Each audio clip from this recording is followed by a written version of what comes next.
अगर इस क्वेश्चन का जवाब 1 सेकंड में नहीं दिया तो मेरा वीडियो मत देखना। एकदम 1 सेकंड में आप इस क्वेश्चन का जवाब देंगे, एग्जाम में आएगा एकदम देखेंगे और देखते आप इसका आंसर मार देंगे। एकदम 1 सेकंड में भी आपको जवाब नहीं मिलता है तो इस वीडियो को मत देखिएगा। चलिए मैं बता रहा हूँ, जो तरीका जो बताने जा रहा हूँ एकदम सिंपल है, एकदम बहुत आसान है, इतना आसान है कि कह नहीं सकते हैं। मान लीजिए रूट के अंदर 6 6 6 6 6 आपको ऐसे दे दिया, तब इसका आंसर क्या होगा? तो इसका आंसर आंख मूंद के जो है ना हम लिख देंगे 3। अब आप पूछेंगे आप कैसे लिख दिए, कि आप याद किए? नहीं, याद नहीं किए। ऐसा तरीके है कि एक के बार में आपके भेजवा में घुस जाएगा। ठीक है, जैसे मान लो 12 12 12 12 दे दिया, आपको प्लस में दिया है, तो आप आंख मूंद के इसका आंसर हम लिख देंगे 4। अब कैसे लिखे ये भी मैं आपको बातें एकदम ध्यान से एकदम बारीकी से आपको समझाऊंगा। अब जैसे रूट के अंदर 5 5 5 5 प्लस में दिया है, तो इसका आंसर आंख मूंद के 2 और 3 के बीच में होगा। अब आप बोलेंगे कैसे होगा? तो चलिए यही तो बात अब समझते हैं, आखिर कैसे होगा इसका आंसर। ठीक है, चलिए समझते हैं। देखिए रूट के अंदर 6, फिर रूट प्लस दिया, फिर रूट आपको 6 6 सब प्लस में दिया है। तो क्या करना है, जो संख्याएं हैं, जो संख्या दिया है, जो अंक है वो उठाइए। आपका 6 है, ठीक है ना, 6 है, तो 6 को आप ऐसे 2 भागों में ब्रेक करिए जिनका अंतर 1 आनी चाहिए। तो 6 को ऐसा 2 भाग क्या हो जाएगा? तो 6 का ऐसा 2 भाग 2 और 3 होगा, क्योंकि 2 और 3 का अंतर कितना होता है? 1 होता है। 2 और 3 का अंतर कितना होगा? 1 होता है। डिफरेंस कितना होता है? 1 होता है। अब आपको मालूम तो चल गया ना 6 का फैक्टर क्या होता है? 2 और 3, तो इसका अंतर क्या हो गया? 1 होगा। तो यहाँ पर जो बड़ी संख्या होता है प्लस में, तो बड़ी संख्या 2 और 3 में कौन है? 3। तो यही आपका आंसर क्या हो जाएगा? 3 हो जाएगा। कुछ नहीं है, जो संख्या चाहे जो अंक दिया है ना उसको उठा लो, उसका फैक्टर करो, ऐसा फैक्टर करो ना कि उसका मतलब दोनों का क्या अंतर 1 आनी चाहिए। मतलब 6 था तो 6 को ऐसा फैक्टर हमको चूज करना था कि इसका अंतर 1 है। तो क्या आएगा? 2 और 3, क्योंकि 2 और 3 का अंतर 1 आएगा। तो इसमें जो बड़ी संख्या होगा उसको क्या करेंगे? उठा लेंगे। 3 है तो 3 उठा लेंगे, इसका जो आंसर आएगा वो क्या हो जाएगा? 3 हो जाएगा। लेकिन अगर सोचो यहीं पर माइनस लगा होता तब आप क्या करते? तो यहाँ पर जो छोटी संख्या होता है वही उठाते 2, तो यहाँ पर क्या होता है? 2 हो जाता। यदि यहाँ पर माइनस लग जाएगा तो आंसर क्या हो जाएगा? 2 हो जाएगा। ठीक है ना। जैसे यहाँ पर देखो 12 12 आपको दिया प्लस में, ठीक है ना, प्लस में 12 12 दिया है, तो 12 का फैक्टर आपको ऐसे करना है, ऐसे 2 भागों में आपको बांटना है। 12 को ऐसे 2 भागों में बांटना है कि क्या नहीं चाहिए? उनका अंतर 1 आनी चाहिए। तो क्या होगा? 3 और 4 होगा, क्योंकि 3 चौका क्या होता है? 12। इनका डिफरेंस देखी जाए तो कितना आ गया? 1। और ये प्लस प्लस में है तो सबसे बड़ी संख्या उठाएंगे, इसका आंसर क्या हो जाएगा? 4 हो जाएगा। लेकिन हाँ, जब ये माइनस में होता है तो यह छोटी संख्या उठाते, क्या होता है? आंसर 3 होता है। ठीक है, जैसे मान लो 5 5 है। अब ध्यान देंगे इसका आंसर 2 और 3 के बीच में हम बताए थे, तो 5 5 है। क्या है? समझने वाली बात है। 5 5 है, 5। अब 5 क्या प्लस प्लस में दिया है? क्या 5 का फैक्टर संभव है क्या? ऐसा फैक्टर आप निकाल सकते हैं क्या कि जिनका अंतर 1 आवे? नहीं, ऐसा कोई फैक्टर नहीं है। तो ये प्लस में है तो 5 से आगे बढ़ेंगे, कोई ऐसी संख्या ढूंढेंगे जिनका फैक्टर करने पर, जिनका 2 फैक्टर मतलब आवे और उनका अंतर 1 आना चाहिए। 6 से बढ़िए, तो 6 से बढ़ने पर आपका 6 जो है ना, एक ऐसा फैक्टर यहाँ पर 6 से मिलेगा जिसका 2 और 3 अंतर निकालेंगे तो 1 आएगा। देखो प्लस होगा तो आगे बढ़ना, जो भी संख्या 5 है तो 5 से आगे बढ़कर ढूंढेंगे कि ऐसा संख्या उठाना है कि उनका फैक्टर कर दे, 2 ऐसा फैक्टर उनका आवे जिनका अंतर 1 आवे। लेकिन जब यहीं पर माइनस होता तो 5 से नीचे हम लोग ढूंढते हैं कि जिनका फैक्टर आवे 2 और उनका अंतर क्या होनी चाहिए? 1 होनी चाहिए। लेकिन अब प्लस प्लस है तो प्लस में आगे बढ़ेंगे, 5 का करेक्ट फैक्टर नहीं मिल पा रहा जिनका अंतर 1 हो, तो 5 से आगे बढ़ गए 6, तो 6 में आपका मिल रहा है 2 और 3 जिनका डिफरेंस क्या है? 1 है। तो यहाँ पर ध्यान देंगे इनका जो आंसर होगा वो किन के बीच हो जाएगा? 2 और 3 के बीच। आपके एग्जाम में ऐसे ही देगा, अगर 5 का दे देगा ऐसे तो ऑप्शन देगा 2 और 5, 2 और 3 के बीच। तो यहाँ पर जो आंसर हो जाएगा वो हो जाएगा 2 और 3 के बीच। समझ में आ रही है ना। जैसे आगे देखो, रूट 13 13 आपको प्लस में दिया तो 13 का आपको फैक्टर करना पड़ेगा। किसका फैक्टर करना पड़ेगा? 13 का। क्या 13 का फैक्टर संभव है? नहीं है। तो प्लस में आपको दिया है तो 13 से आगे बढ़ जाएंगे। क्या करेंगे? 13 से आगे बढ़िए। 13 से आगे कोई ऐसा संख्या ढूंढिए जिनका फैक्टर करने पर उनका अंतर आपस में 1 आनी चाहिए। तो ऐसा 14 15 16 17 18 19 भी नहीं होगा, डायरेक्ट आपका इसका 20 होगा। क्यों? क्योंकि 20 को 4 और 5 के रूप में लिख सकते हैं और इनका अंतर देख सकते हैं तो 1 आएगा। यानी यहाँ जो आंसर होगा वो किसके किसके बीच में होगा? 4 और 5 के बीच में हो जाएगा। यानी इसका जो आंसर होगा 4 और 5 के किसके आएगा? बीच में आएगा। ठीक है। अब देखो यहाँ पर रूट के अंदर 23 23 दिया है और माइनस दिया है।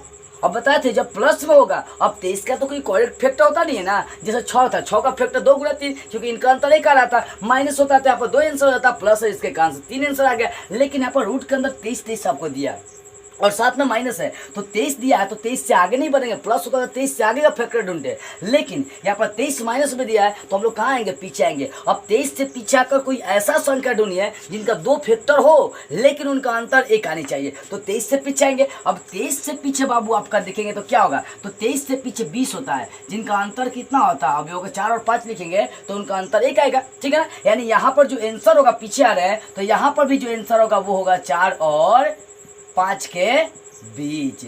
समझ में आ रही है बातें, ठीक है ना। आप देखो जैसे मान लो यहाँ पर रूट के अंदर 30 आपको दे दिया पूरा का पूरा, अब माइनस में लगा दिया है तो 30 का तो फैक्टर संभव है जिनका एक अंतर 1 आएगा, 5 गुना 6, ठीक है ना। 30 का जो फैक्टर संभव है वो क्या हो जाएगा, 5 गुना 6, इनका अंतर क्या आएगा, 1 आएगा। अब घटा में दिया है तो जो छोटी संख्या वही आंसर हो जाएगा, यानी इनका जो आंसर आ जाएगा वो क्या हो जाएगा, 5 हो जाएगा। अब जैसे यहाँ पर देखो 3 3 3 3 3 आपको दिया, घटा में दिया, 3 का कोई फैक्टर संभव है क्या, बताइए आप ही। 3 का कोई फैक्टर संभव है जिनका अंतर आनी चाहिए, कितना आनी चाहिए, 1 आनी चाहिए, तो 3 का फैक्टर संभव नहीं है। और ये माइनस में तो 3 से पीछे आइए, 3 से कहाँ आएंगे, पीछे आएंगे। 3 से पीछे आकर कोई ऐसा फैक्टर ढूंढिए जिनका अंतर 1 आनी चाहिए, तो 3 से पीछे आएंगे तो आपको मिल जाएगा 2। क्या हो जाएगा, 2 का जब फैक्टर करेंगे तो 2 और 1 आ जाएगा, क्योंकि इनका अंतर आपस में क्या होता है, इनका अंतर जो होता है ना आपस में 1 होता है। यानी यहाँ 3 से पीछे आएंगे तो 2 मिल रहा है, 2 का फैक्टर क्या होगा, 2 और 1 होता है, यानी यहाँ जो आंसर होगा 1 और 2 के बीच में हो जाएगा, 1 और 2 के बीच में आंसर आ जाएगा। समझ में आ रही है ना, कहते ना एकदम सेकंडों में जवाब नहीं दिया तो कह दीजिएगा। देखिए यहाँ पर जैसे मान लो अभी जोड़ घटा वाली सारे प्रोसेस आप समझ गए। अब जैसा यहाँ पर गुना में आते हैं कि जब गुना में लगातार संख्या दिया हो डॉट डॉट तो आंख मूंद के वही दे देंगे जो उसके अंदर होगा, एकदम डॉट डॉट लगा दिया गुना में। जैसे 5 5 के अंदर डॉट डॉट लगा दिए तो आंसर 5 हो जाएगा, 7 7 के अंदर लगा दिए तो क्या हो जाएगा, 7 हो जाएगा आंसर। अगर 10 10 के अंदर लगा दिया तो आंख मूंद के आंसर क्या लिख देंगे, 10 लिख देंगे। गुना का नियम में होता है। लेकिन अगर यहाँ पर डॉट डॉट नहीं लगाया हो, रुक गया हो 2-3 स्टेप जाने के बाद, जैसे यहाँ पर देखिए 3 3 3 3 4 पे गया रुक गया, यहाँ पर 5 5 5 4 पे गया रुक गया, यहाँ 3 3 3 बार गया रुक गया। जहाँ डॉट डॉट होगा वहां पर डायरेक्ट आपका आंसर वही हो जाएगा, 3 3 का है तो 3, 5 5 का है तो 5, 6 6 का है तो 6, 7 7 का है तो 7 हो जाएगा। लेकिन जब रुक जाएगा तब क्या करेंगे, तब वहां पर कौन सा आपको दिमाग लगाना पड़ेगा, तब वहां पर जो दिमाग लगाना पड़ेगा उस पर फोकस करिए। देखिए 3 3 का है तो आपको आंख मूंद का 3 लिख देना है, ठीक है ना। अब देखना है कि 3 जितना बड़ा है उतना बार 2 का पढ़ा पढ़ देना है। 3 कितना बड़ा है, 1 2 3 4, तो 2 का पढ़ा 4 बार पढ़िए, 2 का 2 2 4 2 3 6 2 चौका 8 हो जाएगा। मतलब ध्यान दीजिए, मतलब गुना करना, 2 के पहाड़ा आपको पढ़ना है, ठीक है ना। 3 कितना बार, 4 बार, तो 2 का 2 4 और 4 2 8, 8 2 कितना हो जाएगा 16, तो इसका पावर लगा देंगे 16 और इसका जो बटा ऊपर लिखेंगे एक घट जाएंगे 15 हो जाएगा। यानी यहाँ जो आंसर होगा 3 पर पावर 15 बटा क्या हो जाएगा 16 हो जाएगा। नहीं समझ में आ रही है ना, ध्यान दीजिए। जैसे 5 5 5 है तो क्या करेंगे 5 लिख देंगे। अब ध्यान देने वाली बात है, कौ बेर 5 यहाँ पर रुका है, 4 बेर है, पहरा पढ़े 2 का 2 2 2 4, ठीक है 4 होगा, 4 का 2 से गुना करेंगे 8, 8 का 2 से गुना करेंगे 16, तो यहाँ पर क्या करेंगे पावर 16 लिखेंगे और इसका ठीक जो ऊपर जाएगा इससे घट जाएंगे, एक हो जाएगा 15, 15 बटा 16, यानी 5 पर पावर जो आंसर आएगा 15 बटा 16 आ जाएगा। अभी भी नहीं समझे तो ध्यान से इसको समझिए। देखिए यहाँ पर 3 3 है तो क्या लिख देंगे, 3 लिख देंगे। अब कितना बार 3 है, 3 बार, तो 2 का गुना 3 बार करेंगे, 2 का 2 2 4 है, 4 2 कितना हो जाएगा 8, तो इसका पावर क्या लगा देंगे 8 लगा देंगे और साथ में क्या हो जाएगा घट जाएगा, 8 में से तो 7 बटा 8 हो जाएगा, यानी 3 पर पावर क्या हो जाएगा 7 बटा 8 हो जाएगा। समझ में आ रही है ना। कैसे, देखिए जब प्लस प्लस में आपको दिया हो और उस वहाँ पर फैक्टर संभव तो ऐसा फैक्टर आपको चूज करना है कि उनका अंतर क्या आनी चाहिए, 1 आनी चाहिए। जैसा 6 था तो 6 का फैक्टर किए तो 2 3, क्योंकि इनका अंतर आपस में कितना आएगा 1 आएगा, ठीक है ना। अब प्लस प्लस में आएगा तो 2 और 3 इनका फैक्टर हो गया, तो इसमें प्लस प्लस में आएगा तो बड़ी संख्या 2 और 3 में क्या होगा 3 बड़ी है, 3 उठा लेंगे। लेकिन माइनस माइनस में होता है तो क्या उठाते हैं हम लोग, सिर्फ आपको उठाना पड़, माइनस माइनस में जब होता है तो आप क्या उठाते हैं वहाँ पर 2 उठाते हैं, ठीक है ना। तो ध्यान देने वाली बात है, गुना में जब ऐसा डॉट डॉट लगा देगा तो डायरेक्ट में वही आंसर हो जाएगा। लेकिन रुक गया तो वो तो होगा ही, जैसे 3 3 का 3 तो लिखेंगे, लेकिन जितना बार हुआ है उतना बार 2 का गुना करें। इसलिए यहाँ पर 4 बार था, 2 2 4, 4 का फिर 2 से गुना करेंगे 8, 8 का फिर 2 से गुना करेंगे कितना हो जाएगा 16। अब ऐसा नहीं करिएगा कि इन्हीं का गुना करने लगेगा तो आंसर हो नहीं जाएगा, 2 का गुना करना, चाहे कुछ हो 2 का गुना आपको करना है। तो 2 2 4 4 8 8 9 16, तो इसका 16 लगा देंगे पावर और इससे घट के इसके ऊपर लिख देंगे, 16 है तो 15 लिखेंगे, 15 बटा 16, यानी 5 पर पावर क्या हो जाएगा 15 बटे 16। आपको ऐसे आंसर निकालनी है। अब चलिए 1-2 क्वेश्चन में आपको बनाने के लिए दे रहा हूँ ताकि आप बना सके, ठीक है ना। ध्यान दीजिए, यहाँ पर ये सारी बातें समझ में आ गई हो तो चलिए मैं यहाँ पर दे देता हूँ। अगर मान लेते हैं 14 का दे दिया प्लस में आपको 14 14 14 आप प्लस डॉट डॉट, अब इसका आंसर क्या होगा आप ही बताइए। अब तो 14 का तो फैक्टर संभव नहीं है और प्लस में है तो 14 से आगे बढ़ी, 14 से आगे बढ़ेंगे, कोई ऐसा ढूंढिए कोई ऐसा संख्या ढूंढिए जिनका फैक्टर मतलब करने पर उनका अंतर कितना आनी चाहिए, 1 आनी चाहिए। तो ऐसा कौन सा होगा, 14 से आगे जाएंगे तो आपका कौन सा होगा, 20 होगा। 20 होगा क्योंकि 20 को आप लिख सकते हैं, 20 को आप लिख सकते हैं 4 और 5, इनका अंतर आपस में क्या होता है, इनका अंतर आपस में होता है 1। तो यानी इसका जो आंसर आएगा वो होगा 4 और 5 के बीच में। अच्छा अब आप यही बताइए, अब इनके यदि इनके बीच माइनस लगा देता हूँ मैं, यहाँ पर ध्यान दीजिए लिख रहा हूँ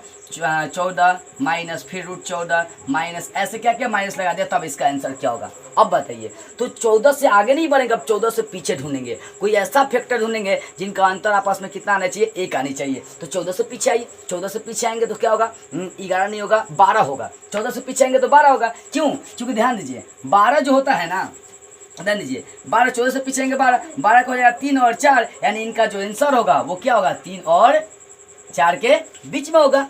समझ में आ रही है ना। तो समझ में आई, गुना और भाग जब जोड़ और घटाव में दिया रहेगा तो कैसे निकालना है, और गुना में दिया रहेगा तो आपको कैसे निकालना है। गुना का भी एक एग्जाम्पल लेकर चलिए, ठीक है ना। मान लीजिए गुना में आपको दे दिया ये 8 √8,